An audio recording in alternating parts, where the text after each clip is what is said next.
How we got here are Tom Schaller and Paul Waldman. They're the authors of a new book. It's called White Rural Rage, The Threat to American Democracy. It comes out a few days after, hopefully, you've listened to this podcast. Look, and I'm going to refer to this. I think if we want to depolarize America, it starts in rural America. Tom Schaller, is that a fair statement? Yeah, I mean, the problem of red America and blue America is increasing, as you know. Hillary Clinton was the first candidate in American history to win the popular vote with the lowest percentage of counties carried, because she only carried, I think, 84% of counties or 86% of counties. Joe Biden then became the first one to win the electoral college with the fewest number of counties carried. And that's because you look at that election map and you see red in the heartland. You see states like West Virginia and Oklahoma where every single county. How many states was it? 2 different states, huh? Yeah, 2 different states plus Alaska, if you count the jurisdiction. So there's 3 areas where Trump literally ran the table in every single, sub-state jurisdiction. Mm-hmm. And then, of course, you see those pockets of blue, but they're huge pockets, right? They're LA County and Cook County and New York City and so forth. And so, yeah, depolarizing rural America may be the first step. Rural America is becoming more racially pluralistic. It's 24% non-white. Nobody ever talks about, nobody ever wants to interview rural non-white folks, whether they're Native American or African American or Latino. We have an entire chapter about rural minorities because we think they get very short shrift. And I think they're going to change rural America a little bit. They already are. They're saving a lot of economies as they move in, whether it's poultry farms in northern Alabama and so forth. So, yeah, if we're going to reconstitute our society and avoid a civil war, that is I don't know if it ends there, but maybe that's the starting point or the front lines of that war. Well, and you're going to hear this after we tape this, but Paul, one of the warning signs, one of those alarms I like to sound about this issue of rural America, and a question that I have for you is, how much of this have Democrats given up on rural America? Is that a mistake? And I say this because when you look at how democracies fail and how authoritarians get traction, and I look at Venezuela, it started rural inward. You look at Turkey and what Erdogan did, it rural inward. It's a lot of the same ingredients, sort of anti-elitism, frustration, and, religion is usually used as well as a way to knit this. So being 90-10 in our rural America, I think, puts our democracy at risk. This is why I'm obsessed with you guys writing this book. I'm so glad there's more people focused on this. How much of this is the Democrats given up? Well, that's part of the story, but it's not the whole story. Good. And it's true that in a lot of areas you go and there's very little presence of the Democratic Party. They're basically not really trying because they make a short-term calculation that says, well, we're not going to win. Why should we invest a bunch of resources in this area? But the other part of the story that doesn't get talked about as much is that Republicans aren't doing much there either. And so you have an area that everybody knows is going to go, let's say 60-30 for Republicans. And the Democrats say, well, we're not going to bother to spend a bunch of our scarce resources there. But the other side of that story is that Republicans aren't bothering to do much either. And well, because they don't feel pressure. Exactly. I mean, the way politics works, right? It's incentive structure. So if the Democrats aren't competing, why do they have to try? They know they're going to win no matter what they do. And that creates another kind of problem, which is that the people who win election after election in rural areas, are not responsive to the people who live there. They're not solving their problems. They just blame the Democrats, right? Yeah, or blame urban elitists. They know that they can come in at the end of the election and say, yes, you should hate all those people in cities and people down in the state capitol who aren't giving you enough, and stoke those kind of culture war issues. And that is just going to be enough. They don't have to do anything practical. They don't have to respond to the material problems that people have. And so you then have all these places all over the country that have kind of been denuded of any kind of political competition. And political competition is what really you need to get what you need from government. I was just going to say the only way to me, the greatest point you make in this, the largest sort of takeaway from this book to me is, how are Republicans, why aren't these rural whites angry at the elected officials they're electing? It's a consistent theme in the book. Yeah. Well, in chapter 8, we talk about how they don't need Democrats to solve their problems. They need a better quality Republican to solve their problems, because that's who they vote for. And that's how Republican form government works. You elect people to represent you and act on your behalf, and they simply don't do it. Like when we interviewed Chip Roy at this tiny little place, and granted, Chip is really from the suburbs of San Antonio and Austin, right? But he represents the hill country, LBJ country. And he's had to learn it. Right. Yeah. And we asked him, what's your rural agenda? And his answer was, what do you mean, appropriations? And if you go to his website, he doesn't have a rural plan, but Hillary Clinton has to have a rural plan. And so we kind of push back a little bit on this notion that the Democrats are the failure. And in fact, I challenge your listeners, Google rural America Democrats. 80% of the hits at the top are why Democrats are failing. They need to listen. They need to condescend. Why is that? The Democratic Party, as we all know, has won the popular vote in 7 of the last 8 presidential elections. And they need to go and listen and not condescend and respect and have an agenda for rural America, rural white America, the voters least likely to vote for them. But you never hear anybody say the Republican Party needs to go to urban America and reach out and not condescend. In fact, Republicans are not only not penalized, they're rewarded when J.D. Vance puts out a tweet saying, I'm going to New York City. Is it more like season 1 or season 4 of The Walking Dead? Can you imagine if Chuck Schumer said, I got to go to Southeast Ohio? Is everybody in overalls and doing meth and sleeping with their cousins? He would be absolutely vilified. But Elise Stefanik, Donald Trump, they can all talk about crime dens in the cities. A total double standard. The party that's lost 7 of the last 8 presidential elections can, with impunity, attack cities daily and get away with it. But the party that's won it 7 times has to reach out to their least likely voters. It doesn't make any sense. Well, this gets it to who's won the culture. You know, it's funny. It's like the quote culture war. Well, I'd argue the Republicans won the culture war in rural America. Agreed. Absolutely. I mean, 15 straight years of piping in one-sided commentary. You throw in what happened with radio, and the last days of radio were all extreme. I always say what's happening in cable news is what happened at radio in the 90s. They said, hey, we're losing listeners. So what are we going to do to keep people from leaving? Well, go louder, maybe shock jocks, right? Or go, and they went right wing, and it held up. Like some stations survived for another 10 years. And that's in rural America sort of was being hit both with Fox, and it's one-sided where there's not every restaurant in a small town you go to. Fox is on. Yeah, that's right. They have a TV. I'm sure you noticed this. They have a TV and it's always on Fox. And you always know the ones that are actually not secretly the restaurant owners, they put on ESPN. That's right. Right. Yeah. They do. Yeah. Well, I don't want any news. Well, that means because they can't put CNN on. They can't put CNN on. Right. They can't do that. So sports becomes the neutral. And there's an important media story there too, which is that over the last couple of decades, local media all across America has just been decimated. So all politics are national. Thousands of all news is national. Yes. So you don't have a local paper anymore, or maybe you've got a local paper that's owned by a big conglomerate, and they're just feeding in a couple of wire stories, and you don't get local reporting. Owns rural. I'm knee deep in sort of the local public news trust as after I left me sort of getting into this space, trying to learn what's going on. And every time a rural weekly goes up for sale, Sinclair overbids. Yeah. And they usually win the bidding war.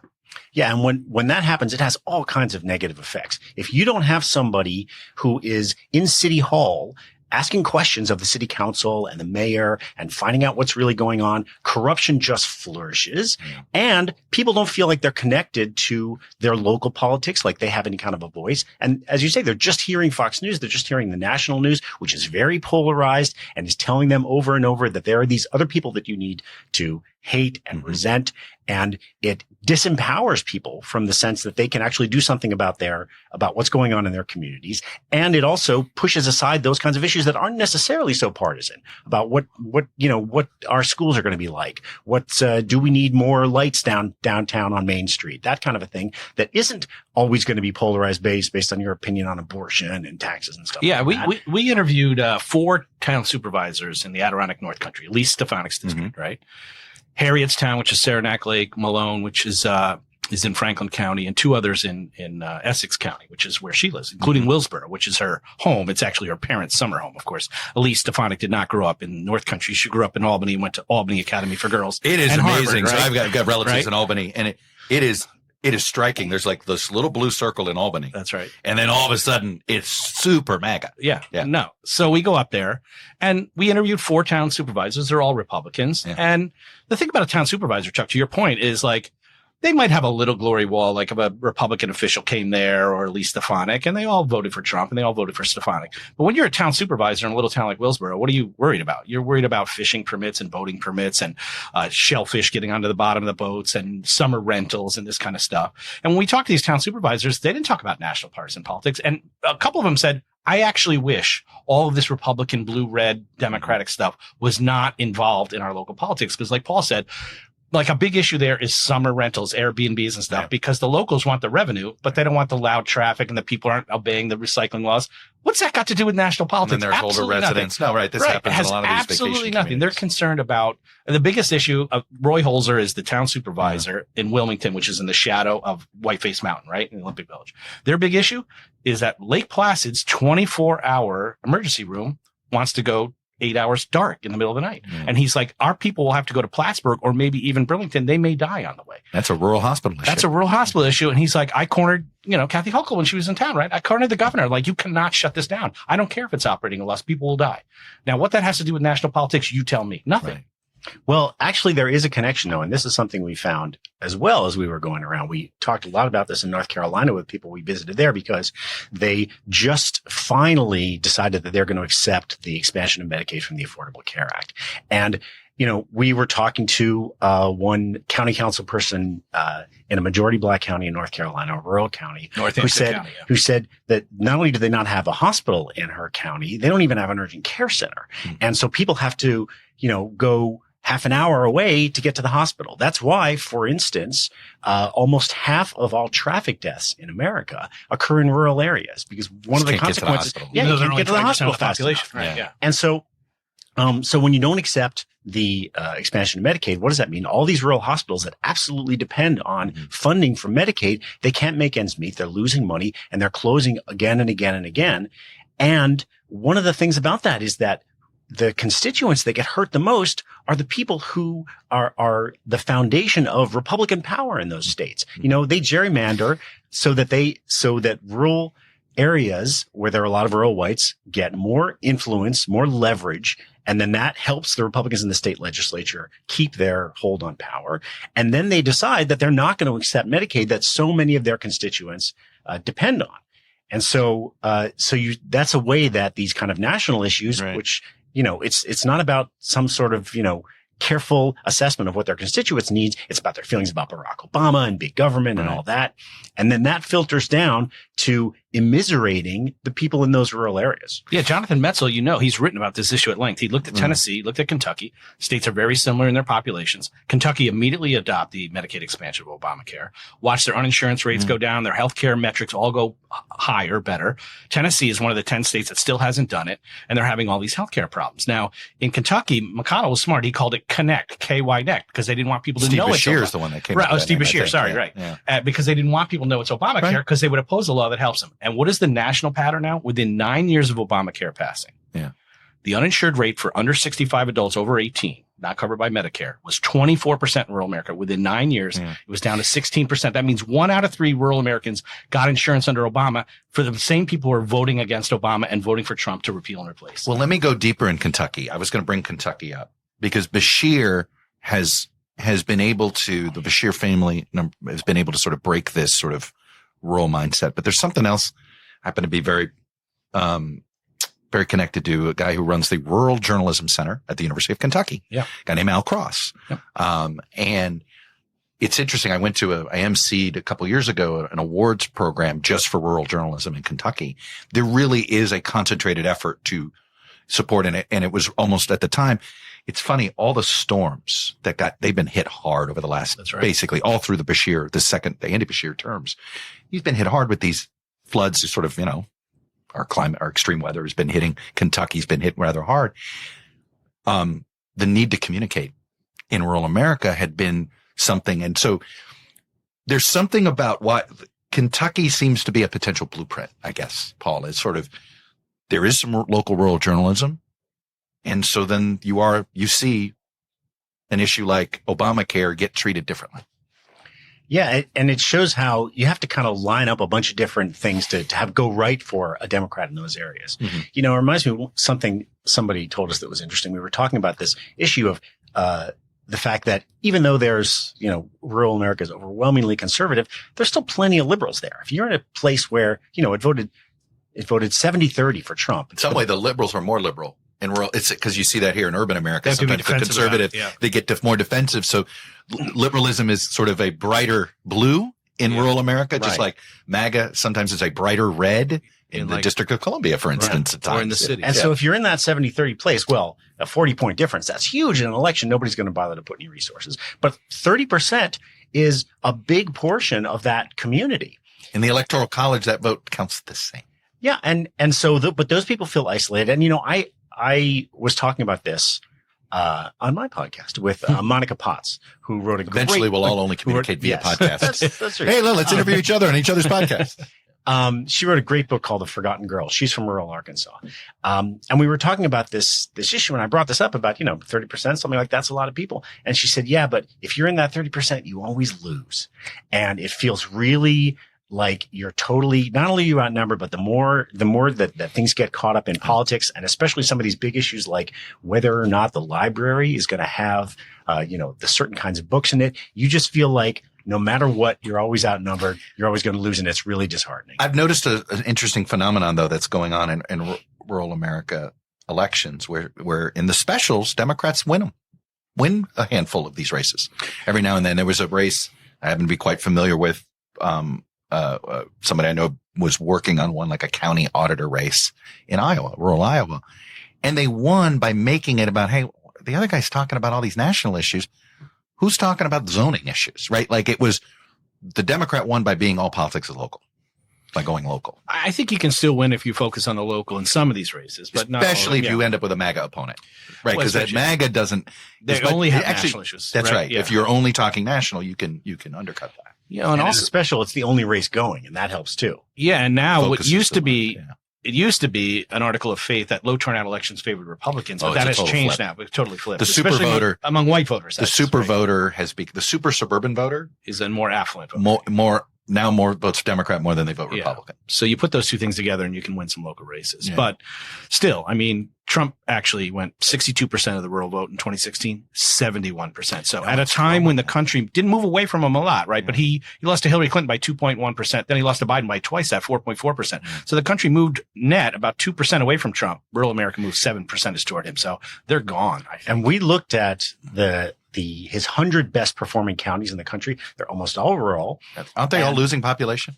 Yes. There was some stat about that. It was something like of the 100 fastest growing counties, he only carried less than 10% or something. Yeah. I can't remember what it was. And if you look at these small counties, some of them have, just 1,000 people, 2,000 people. He did better in 2020 in 91 out of the 100 counties, despite the fact that he lost ground nationally.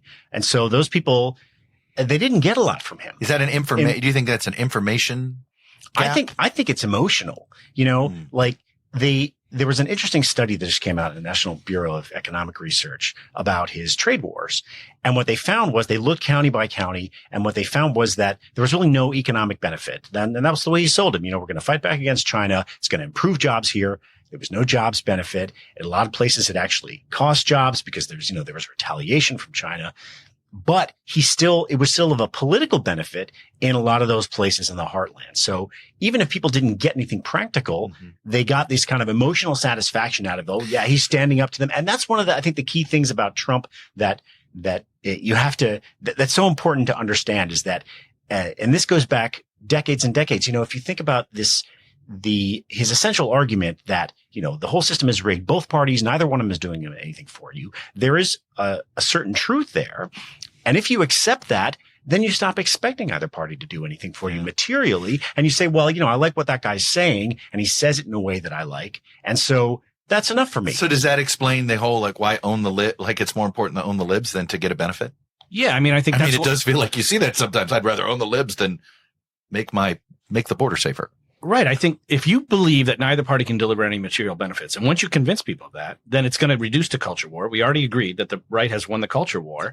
And so Trump, a guy who has zero connection to rural America, this is a guy who was born in Queens, spent his whole life in Manhattan and Palm Beach. I know that you're sort of I can't believe this, but isn't that exactly why? Because they're desperate for people in that world to think the way they think. I think there is an element of that. And one thing that's so interesting about it is we over and over again, people would say to us, Trump really speaks our language.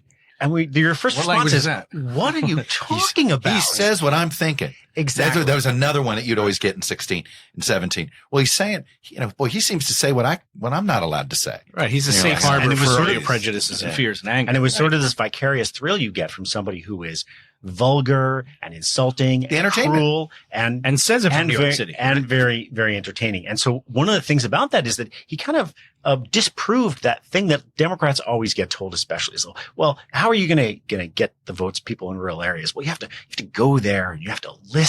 Wear and a you have Carhartt jacket. Yeah. You have to go to somebody's farm and talk about commodity prices and get down to milk a cow and really show them that you understand and appreciate the details of their lives. And Trump didn't do any of that. Harold Ford did all that. Remember, he wore the camouflage hat and he tried to pretend he was a regular country guy. Now, you could say, did it work or not work? He also came closer than any Democrat has come to winning a statewide election in Tennessee in the last 20 years.